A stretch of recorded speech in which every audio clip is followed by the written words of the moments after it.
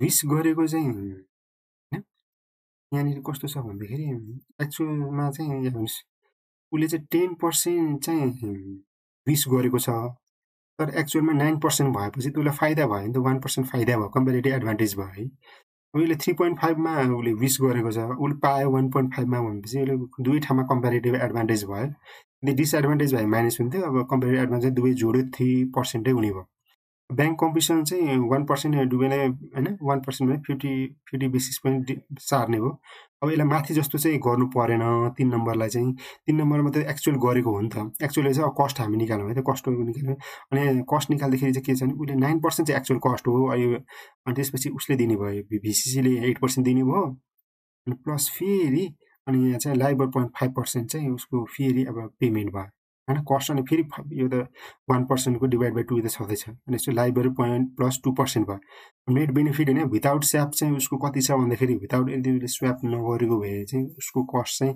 कति हुन्छ भने लाइबर +3.5% हुन्थ्यो फ्लोटिङको र अब स्याप गरेपछि चाहिँ लाइबर +2% भएर 1.5% बेनिफिट भयो अब कस्ट टु भिसिसी चाहिँ कति छ भन्दाखेरि कस्ट टु भिसिसी चाहिँ अब यहाँनिर लाइबर +1.5% भयो है त्यसमा चाहिँ उसले एसएमसीले दिन्छ नि त्यो एसएमसीले दिएको घटायो फेरि 8% पनि उसलाई एसएमसीले दिएको जोड्यो प्लस फेरि 5% जोड्यो भनेपछि इन्टरमिडिएटले त्यो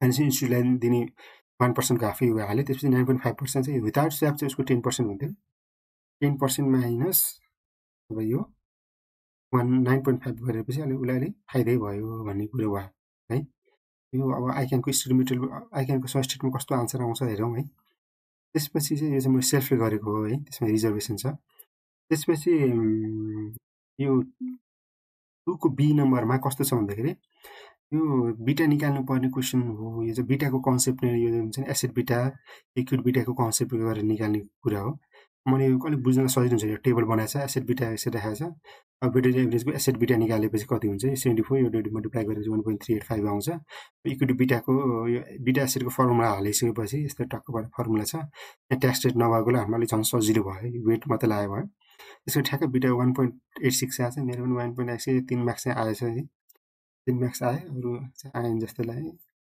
त्यसपछि equity beta on change in capital working गरेपछि अब पहिला के थियो भन्दाखेरि पहिला 410 थियो अब 70 भयो अब बिटाको यहाँनिर 1.90 चाहिँ देव बाई इक्विटी 1.90 हुनु भनेपछि त अब यहाँनिर अब देव अर्को देव थप्ने भयो तर टोटलमा 580 नै हुने भयो भनेपछि 210 रुपियाँ थपिने भयो 200 इक्विटी घट्ने भयो देव बढ्यो देव बढिसकेपछि चाहिँ अब यहाँनिर चाहिँ के गर्यो भन्दाखेरि अब हामीले चाहिँ इक्विटी बिटा चाहिएको अब बिटा डेपको पनि उसले दिएको छ गिभन छ यो रेसियोले मल्टिप्लाई गर्यो यो गर्यो अनि 1.385 भनेको त वेटेड एभरेजको यहाँ बिटा छ नि त यो हालेर बिटा इक्विटी गरेर ट्याक्करकै यो निकाल्यो तर बिटा इक्विटी बढेको छ कि पहिला चाहिँ 1. कति बिटा 1.86 थियो अब बढेर 1.3 अब किन भयो भन्दाखेरि देवले गरेर बढ्यो त्यसपछि चाहिँ यो चाहिँ क्वेसन नम्बर 3A फरेक्सको क्वेसन चाहिँ यो एक्सपोजर करेन्सी चाहिँ युएसडी डलरमा छ होइन डलरमा छ अब पहिला सुरुमा इजीवाला चाहिँ फरवर्ड कभरको इजीवाला चाहिँ कुन रेट लिने त यो मैले आइसिआईबाट आन्सर कपी पेस्ट गरेको अलिकति मैले एडिट गरेको छु अनि त्यहाँ जुनबाट क्वेसन लिएको त्यसको चाहिँ यताको उता भएको छ कि त्यसलाई मैले करेक्ट गरेको छु क्रस रेटदेखि त अलि यता त्यो जुन आउनु पर्ने त्यो गरेको छैन कि अनि त्यसपछि फरवर्ड रेटमा कुन रेट लिने त भन्दाखेरि त हामीले त हाम्रो डलर त हामीलाई पछि चाहिन्छ नि त होइन डलर चाहिन्छ होइन डलर चाहिँ त्यही भएर यसलाई जिबिबीबाट मैले पछि क्यालकुलेसन गरेर युएसडीमा गरेँ होइन यो हामीले चाहिँ डलर चाहिने भयो डाइरेक्ट चाहिँ अब रिलायमेन्ट रेट चाहिँ फरवर्ड रेट चाहिँ कुन लिने त हामी फरवर्ड 6 मन्थ फरवर्ड रेटमा आउँदाखेरि चाहिँ हामीले डलर चाहिँ यो ब्याङ्कले सेल गर्छ हामीलाई चाहिँ चाहिन्छ हाम्रो डलर चाहिन्छ त्यही भएर यो रेट लिने भयो हामीले है यो रेट गरेर मल्टिप्लाई गरेर हामीलाई जिबिपी चाहिँ यति हाम्रो आउटपुट हुने भयो हामी युके फर्म हो नि त युके फर्म हो मनी मार्केटको चाहिँ हामीलाई यति डलर चाहिन्छ यो डलर अब हामीलाई चाहिन्छ भनेपछि हामीले के गर्नु पर्यो भन्दा सबभन्दा पहिला यसलाई डिपोजिट गरिदिनु पर्यो कहाँ गर्नु पर्यो भन्दाखेरि युएसमा डिपोजिट गर्नुपर्यो। युएसमा डिपोजिट गरेर चाहिँ 4.5% हो। 4.5 6 महिनाको गरेर डिपोजिट गर्नलाई त्यो डिपोजिट गर्नलाई पनि पैसा त कहाँबाट आउनु पर्यो। त्यो पैसा चाहिँ जीबीपी स्पोर्ट रेटबाट झिक्यो। यो जीबीपी चाहिँ स्पोर्ट रेट भने बोल्ड गरेको अब यतैकै लागु हुने हो। अब फेरि जीबीपीबाट गर्ने भए यति चाहिँ 2,28,5 लाख 12 भयो। अब यसलाई त हामी त्यो T/0 मा लिएको। अब T/0 मा ल्याएपछि अब हामीले चाहिँ अब इन्ट्रेस्ट तिर्नुपर्छ। जस्तै अब T/6 मा तिर्नु पर्ने 6 मन्थमा तिर्नु पर्यो भने यसको चाहिँ 7% लोन लिएर 7% युकेमा गरेर 2,36,510 हो 510 हो। अलिकति यो टाइप बढी भएछ 2,36,510 नै आउँछ। 2 बढी भएछ। त्यसपछि चाहिँ करेन्सी अप्सन। करेन्सी अप्सनमा चाहिँ पुट अप्सन हुने रहेछ। खास कल अप्सन चाहिँ के को लागि हुने USD को लागि चाहिँ कल अप्सन हुने रहेछ। तर हाम्रो चाहिँ यहाँनिर क्वेसनले के गरेको छ भने अप्सन प्रिमियम फ्रम जीबीपी भनेछ। पाउन्डमा छ अप्सन हैन। पाउन्डमा अप्सन भनेपछि त अब US को ठ्याक्कै कल अप्सन रहेनछ। त्यही भएर हामीले चाहिँ उल्टो अब राइट टु बाई USD चाहिने हामीलाई। अब हाम्रो ठिकै छ। अब जे गरे पनि डलर आउनै पर्यो। डलरमा हामीले चाहिँ अब जीबीपी सेल गर्नु पर्यो। US GBP put option select गर्नुपर्ने। एक्सपोजर करेन्सी चाहिँ डलरमा छ। अन्डरलाइन करेन्सी जीबीपीमा छ। लट साइज ठ्याक्कै यो 12,500 भएको हुनाले अन्डरलाइन करेन्सी जीबीपी भयो। अब आइसिआईको स्टेटमेन्टमा चाहिँ अलि लामो क्यालकुलेसन छ। अब सबभन्दा सजिलो चाहिँ नम्बर अफ कन्ट्र्याक्ट्स निकालिहाल्ने। US डलर छ अनि कन्ट्र्याक्ट लट साइजले डिभाइड गर्ने। यहाँ चाहिँ USD छ, यहाँ जीबीपी छ। अब यसलाई समान एउटा इक्वल टर्म्समा गर्नु पर्ला। अब यसलाई USD मा झार्नुको लागि 1.7 ले टक्क मल्टिप्लाई गर्ने। 1.7 ले मल्टिप्लाई गरेपछि चाहिँ स्ट्राइक प्राइसले मल्टिप्लाई गरेपछि 17 कन्ट्र्याक्ट हुन्छ। 17.17 आउँछ। यहाँ क्वेसन आउँछ कि 17.17 चाहिँ 17 लिने कि 18 लिने। यसमा चाहिँ 17 लिनुपर्ने रहेछ। यो ठ्याक्कै मे 2025 मा एउटा MCQ क्वेसन आएको रहेछ। त्यसमा चाहिँ राउन्ड अप गर्ने कि राउन्ड अफ गर्ने भनेर चाहिँ एउटा क्वेसन रहेछ। दुईटा आन्सर रहेछ। त्यसमा चाहिँ राउन्ड अफै गर्नुपर्ने छ। 17 नै लिनु पर्यो। तर एक्सपोजर कभर चाहिँ कति भएको छ त। अब हामीले त अब 0.17 त अब कभर हुँदैन। किनभने हामीले त ठ्याक्कै चाहिने चाहिँ 7.17 हो। कन्ट्र्याक्टको डिभाइड 0.7 कन्ट्र्याक्ट त पाइँदैन। हामीले 17 चाहियो। 17 लियो गर्यो भने चाहिँ हाम्रो चाहिँ एक्सपोजर कभर चाहिँ US डलर 3,61,250 हुने भयो। अनि एक्सपोजर अनकभर चाहिँ कति हुने भयो भन्दाखेरि 3,65 गरेपछि यति अनकभर भयो है। अप्सन प्रिमियम त हामीलाई त तिर्नुपर्छ। त हामीले जीबीपी वालामा लिएको हो नि त। त्यो जीबीपीमै हामीले अप्सन प्रिमियम तिर्नु पर्यो। अप्सन प्रिमियम हामीले तिर्यौँ है। त्यसपछि यो टाइम T/0 मा तिरेको। त्यसपछि अब करेन्सी अप्सनमा हाम्रो कति पैसा आउट जान्छ त भन्दाखेरि पहिला सुरु हामी जीबीपी कति चाहिन्छ त। त्यो यो डलर जति यो 3,61 जिगाने जीबीपी कति चाहिन्छ भन्दाखेरि 12,500 × 17 ठ्याक्कै यो आउटफ्लो भयो। ठिक छ है। अनि प्रिमियम कति जीबीपी 13,000 भयो। अनि पेमेन्ट फर फरवर्ड कभर किनभने अनकभरलाई चाहिँ हामी फरवर्डमै रेट लिने भयो। फरवर्ड रेट गरेर हामी यहाँ इन्ट्रेस्ट पनि लिन सक्थ्यौँ। आइसिआईको सल्युसन इन्ट्रेस्ट लिएको छैन। अब हामीले पनि लिएन। मैले पनि लिइनँ। इन्ट्रेस्ट पनि कुनै सल्युसन इन्ट्रेस्ट पनि लिएर क्यालकुलेट गरेको हुन्छ। किनभने इन्ट्रेस्ट त अब प्रिमियम दिन त पैसा उधारै लिएर गऱ्यो भन्ने कन्सेप्टमा गरे हुन्छ। ठिकै छ है। 3B मा चाहिँ के छ भन्दाखेरि अनि यो चाहिँ एकदम राम्रो कन्सेप्ट हो। यो चाहिँ मैले 10/10 नै मिलाएँ। एकदम खुसी लाग्यो। यसमा चाहिँ के छ भन्दाखेरि आउटराइट कोटेसन भनेको के भन्दाखेरि स्पोर्ट रेट र फरवर्ड पोइन्ट हो। कस्तो भन्दाखेरि स्पोर्ट रेट यहाँ छ। उसले फरवर्ड पोइन्ट दिएको छ। सबै फरवर्ड पोइन्ट दिनु भने डिक्रिजिङ अर्डरमा छ क्या। यो राइट लेफ्ट ह्यान्ड साइड चाहिँ बढी छ, राइट ह्यान्ड साइड कम छ है। यो डिक्रिजिङ अर्डरमा छ। डिक्रिजिङ अर्डरमा चाहिँ हामी माइनस गर्छौँ है। माइनस गर्ने बित्तिकै अब कति माइनस गर्ने थिएँ 65.6मा गऱ्यौँ भन्दाखेरि चाहिँ यसमा चाहिँ जति अमाउन्ट छ त्यसको अगाडि पछाडि यहाँ 4वटा डेसिमल छ। यहाँ 2टा मात्रै डेसिमल, अगाडि 2टा जेरो हाल्यो। अनि अगाडि एउटा जेरो हाल्यो। यहाँ अगाडि एउटा जेरो हालेर निकाल्ने यसरी। यो यदि केस रुपिस र डलरको भावे कुरा अर्कै हुन्थ्यो। रुपिस र डलर भावे यहाँनिर पैसामा हुन्थ्यो। 1.45 हुन्थ्यो। यो 2.90 हुन्थ्यो कि। यहाँ त मिल्दैन यसमा है। यो त यहाँ यो त जीबीपी र डलर छ नि त। यो ठिक छ है। त्यसपछि अब कुन चाहिँ डिस्काउन्टमा गएको छ। अब अभियसली अब यो के छ भन्दाखेरि यो डिक्रिजिङ अर्डरमा जाने बित्तिकै बेस करेन्सी चाहिँ डिस्काउन्टमा हो। जीबीपी डिस्काउन्टमा हो। डिस्काउन्टहरू निकाल्दाखेरि यही फर्मुला हालेर है टक्क गरेर इक्जाममा चाहिँ गर्दाखेरि के कन्फ्युजन हुन्छ भने यो 90 × 365 गर्ने 365 डिभाइड 90 गर्ने 365 हुन्छ है। अनि माइनसमा आयो पर एनममा आयो। अब यहाँ US डलर चाहिँ कति चाहिन्छ त यो बाई गर्नलाई चाहिँ 31 मार्चमा भनेर निकाल्दाखेरि चाहिँ कसरी गर्ने भन्दाखेरि अब यहाँनिर हाम्रो GBP धेरै भएपछि US डलर त बढी हुनुपर्छ होइन बढी नै गर्नु डिभाइड गर्नु भएन यहाँ पनि बढी नै आउने भयो यो पनि 1.4 गरेर आउने भयो है त्यसपछि अब हिल कति आउँछ त तिम्रो यहाँ 9% छ युएसको है युएसको 9% छ इन्ट्रेस्ट रेट प्यारिटी अनुसार के हुन्छ भन्दाखेरि अनि यो एकदम राम्रो फर्मुला हाल्यो कहाँबाट आयो भने इन्ट्रेस्ट रेट प्यारिटी थ्योरमबाट आएको हो यो हाल्ने बित्तिकै 12.18 आउँछ अब अरू केही पनि नगरी पनि के गर्न सकिन्छ डिस्काउन्ट यहाँ माथिपट्टि डिस्काउन्ट छ नि त डिस्काउन्टले तिम्रो चाहिँ डिस्काउन्ट छ 3% छ है यहाँ 9% छ 9+3 गर्ने बित्तिकै 12% हालेर आउँछ भनेर एजुम गर्न सकिन्छ है यो चाहिँ फर्मुला हालेर 12.18 आयो है त्यसपछि यो म्युचुअल फन्डको पनि एकदम सजिलो क्वेसन यस्तो राम्रो क्वेसन सोझियो भने मेरो चाहिँ केमा बिग्रेछ भन्दाखेरि इक्विटी सेयरमा चाहिँ यो 170 प्यारे यो के अरे इक्विटी सेयरको 50,000 नम्बर अफ सेयर इन्टु 175 गर्नुपर्ने रहेछ त्यही त पर्सेन्टै लेखा छ अब आइसिआईको सल्युसनमा त अब यसरी 50,000 इन्टु गरेको छ 90% भनेर 50,000 इन्टु 175 गरेको छ त्यही 175 गरेर चाहिँ अलिक बिग्रियो है आन्सरले त्यही छ अब त्यही अनुसार नै गर्ने हो के गर्ने त्यसपछि अब अलिअलि स्टेप मार्क्स त आउँछ होला 5 को बीमा चाहिँ यो जुन क्वेसन छ यो 2006 को क्वेसन रहेछ है अब एउटा मिमी पनि छैन 19-20 का फरक है भन्छ है तर यो पोर्टफोलियो क्वेसनहरू धेरै पुरानो त हुन्छ नि तर मलाई चाहिँ मेरो ठ्याक्कै मिलेर चाहिँ मलाई चाहिँ एकदम किनभने मैले पोर्टफोलियोको एक्जाम क्वेसनहरू चाहिँ यो फर्मुलाहरू एकदम राम्ररी घुकेको थिएँ कि अनि अरू चाहिँ एउटा अल्फा भनेको एउटा चाहिँ क्यारेक्टरिस्टिक लाइनबाट पनि निकाल्न मिल्छ है र धेरै चाहिँ स्ट्यान्डर्ड डेभिएसनको फर्मुलाहरू चाहिँ कोभ्यारिएन्स छ भनेपछि त अब जेन्सेन अल्फा बाहेक अरू केही निकाल्ने नै होइन भनेर त्यो चाहिँ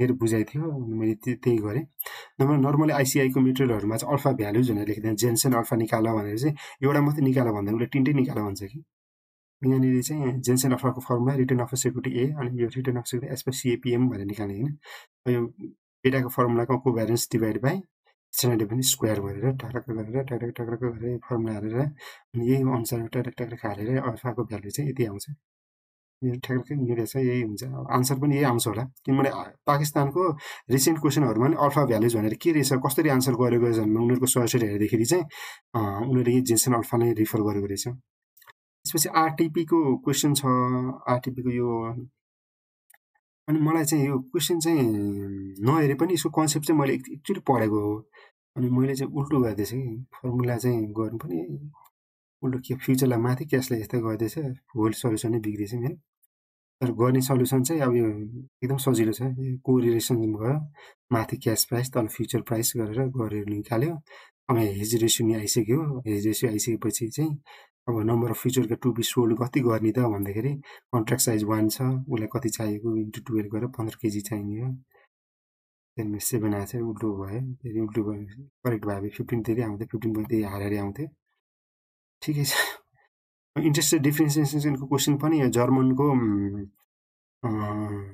यो कसरी लोन लिएको छ युएसबाट नि स्विसबाट अब उसको कति लाग्छ ब्याज भनेर तीनटा अप्सन छ तीनटा अप्सनमा कति लाग्छ त है उसको रिक्वायरमेन्ट चाहिँ युरो 1 लाख फर 12 मन्थ्स अनि जर्मनलाई कति चाहिँ लोन कस्ट कति छ त भन्दाखेरि जर्मनमा 5% छ अनि प्रोसेसिङ कस्ट भनेर 0.25 जोडै सकिहाल्यो पुरिसक्यो लोन फ्रम युएस कति 4% छ 4% चाहिँ के को हो त 4% भनेर चाहिँ यो त विथ होल्डिङ ट्याक्स काट्नु अगाडिको विथ होल्डिङ ट्याक्स काटेपछिको 4% अब विथ होल्डिङ ट्याक्स लगायो भने कति हुन्छ 4.35% हुन्छ अब प्रिमियम डलर पनि जोड्नु पर्यो प्रिमियम डलर भनेको 1 प्लस युरो रेट 1 प्लस यहाँ प्रिमियममा डिस्काउन्ट अन डलर भनेपछि बेस करेन्सी भनेपछि डलर तलै हुने भयो कहिलेकाहीँ मिस्टेक भएर डलर माथि युरो तल गऱ्यो भने फेरि बिग्रियो अनि यो गरेर 0.96 गऱ्यो प्रिमियम जोडेर यो 5.31 आउँछ यो सल्युसन चाहिँ है आइसिआईको सल्युसन यही हो गर्ने नि त्यही हो त्यसपछि लोन फर यो चाहिँ यहाँ 3%लाई पनि यो ग्रस अप गऱ्यो 3.2 गऱ्यो प्रिमियम कति आयो भने माथि युरो हाल्यो बेस करेन्सी स्विसमा हाल्यो होइन अनि यो गरिसकेपछि टाक्राटुरी गरे पर एनमै दिएछ त्यही भएर पर एनमै कहीँ इन्टु 6/12 पनि गर्नु परेन -1 गरिसकेपछि यो आयो जोडिहाल्यो अब अलिक यो चाहिँ एप्रोक्स सल्युसन हो होइन आइसिएले गरेको सल्युसन पनि गर्ने नै यही लेख्ने हो। तर एक्ज्याक्ट सल्युसन चाहिँ के रहेछ भन्दाखेरि चाहिँ यसरी चाहिँ युरो कस्ट भनेको युएस डलर प्लस प्रिमियममा नगरिकन चाहिँ यो कन्सेप्ट लगाएर गर्नुपर्छ। फिसर हाइपोथेसिसको अनुसार गरेर गर्नुपर्ने रहेछ कि हामीले गर्छौँ 1 plus nominator 1 plus rate plus inflation rate जस्तै यही रेट लगाएर गर्नुपर्ने रहेछ। तर यसरी गऱ्यो भने चाहिँ कसरी हुन्छ भन्दाखेरि अहिलेको जुन 0.96 क्यालकुलेसन त गर्नै पर्यो, यो माथि 0.96 0.0096 गर्नै पर्यो। त्यसमा चाहिँ 1.0 डलरको माग गरेर डलरको रेट हालेर गऱ्यो भने ठ्याक्क 5% आउँछ। अनि विथहोल्डिङ ट्याक्सको अहिले गरेर अब त्यसमा चाहिँ 8% गऱ्यो भने कति आउँछ, यो 5% र यो जोडेर गर्नुपर्ने रहेछ। यो चाहिँ कन्सेप्चुअल हो। अब इक्जाममा यसो गर्नु त भएन, इक्जाममा त यही तरिका हो। यति समय तपाईँले हेरिदिनु भयो। सबैलाई चाहिँ अब यसो लाइक, सब्सक्राइब र कमेन्ट गरिदिनु भनेर भन्न चाहन्छु। धन्यवाद।